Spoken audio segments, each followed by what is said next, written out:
It happened, guys. You never believe what happened. It really happened. This is happening. Is this happening? Rates have went up. The Fed has decided finally to raise rates. So I know the question that you're asking. You're asking, how does this affect me buying a house? Well, we're gonna jump into it. My name is Orlando and welcome to my channel. And the Fed has been telling us for months and months and months that they're going to raise rates. I guess we missed that one. And with inflation at an all-time high, almost at 8%, they have finally decided to do something about it and raise rates. But the biggest issue is raising rates decreases the buying power of you. If you're trying to buy a home right now, rates going up decreases your buying power. So let's jump into it. It says here, Federal Reserve hikes interest rates for the first time since 2018. Now, I know that sounds crazy. Rates haven't been hiked since 2018, but that is how fast time gets away from us, guys. That just also shows us how well things have been going for years and years and years. It's been the longest run ever, but let's jump into the article. It says the Federal Reserve is raising interest rates for the first time since 2018. The central bank announced Wednesday at the conclusion of its highly anticipated two-day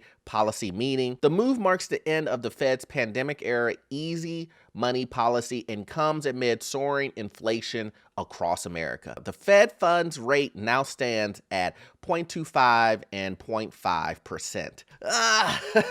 But you know, guys, look, this shouldn't be a surprise. If you've been watching my videos, you know that I've been saying that the Fed is going to raise rates, and they have to combat against inflation. Inflation is going to get out of control.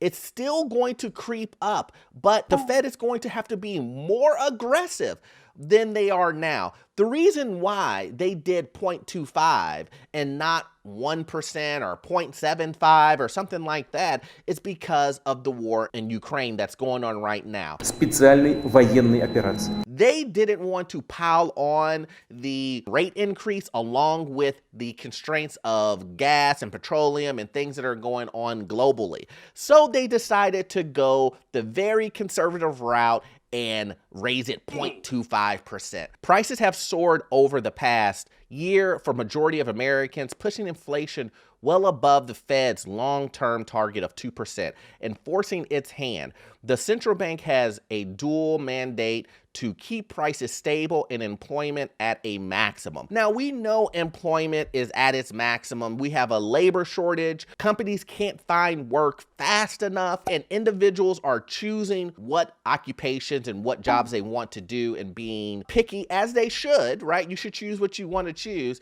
but there is just a labor shortage going on right now. Now, once again, to bring this back around to housing, how does this affect housing? Well, with the labor shortage that's going on, we are seeing prices increase when it comes to doing rehabs, when it comes to new construction. New construction is out of this world, guys.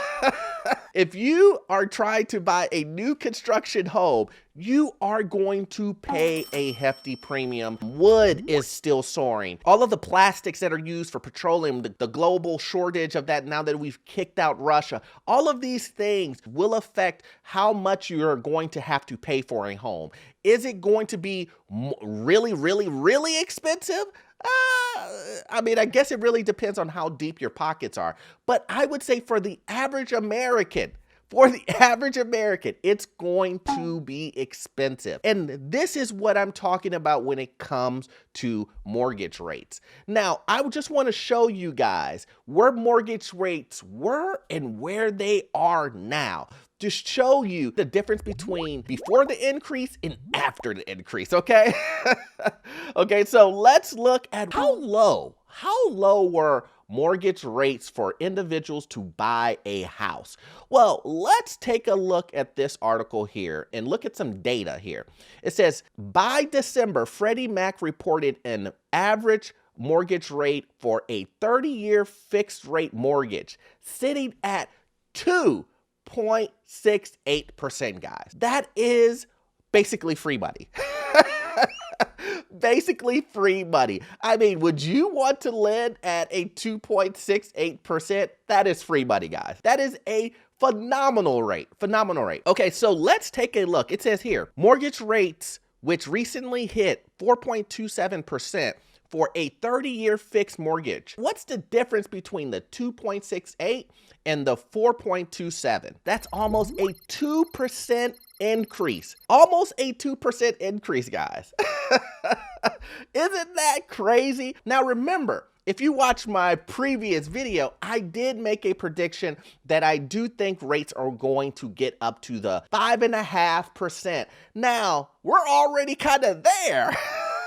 It's not funny. So yeah, we're pretty much already there. I mean, we're like 1.25% off. I can see that continuing to go up. So the question is how many rate increases is the Fed going to do? Well, you know, the Fed said at one point that they were going to do 4, 5, and we've seen as high as 9. I think that you guys can expect at least 5 rate increases depending on the effect that it has on inflation. This, guys, will not make a dent in inflation. I mean, a dent that you will see, a dent that you will feel, right? That's what we want. We want a dent in inflation that we will feel. I need gas prices to go from $7 down to $3, right? How are we going to get that type of dent? How are we going to get the type of dent where rate increases, drop down demand, also brings back supply, have a labor shortage? How will we get rid of all of those things to where individuals can afford homes, where individuals won't have a bunch of competition? Expect about 5 rate increases, and the Fed will test what is working. After the second increase, do we need to, oh, it's not working? Let's increase it. Let's increase it. Okay, it's working. Let's be conservative again. That's what I really expect from the Fed. But it says here, what will the Fed do next? Wednesday policy update also included a new set of projections from the central bank showing that Fed officials expect a median federal fund rate of 0.9% by the end of the year before raising it to 2.8 in 2023. Woo, that's different.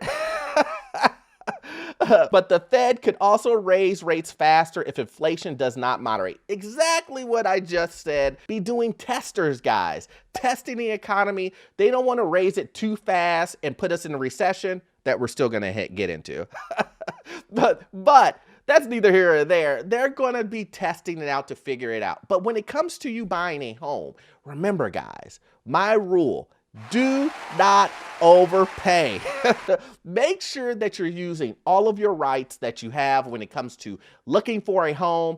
Do not give away, inspections, getting appraisals, all the things that you need to do to make sure that you're buying a home that is worthy of the amount of money that you're buying it for. So what do we have to do? We have to wait until the next Fed meeting happens, which is supposed to happen between May 4th and May 5th. So we will definitely see another increase. And yeah, that's right in the steam of it when it comes to home buying. So how will that affect individuals buying homes? Well, we know it will decrease buying power, but right in the middle of actually trying to buy a home, in the summer, how will that affect individuals knowing that a rate increase will come on that day? Will there be a mad rush to buy homes before rate increases of that date? Or will there be an immediate slowdown of individuals buying homes before then and after that?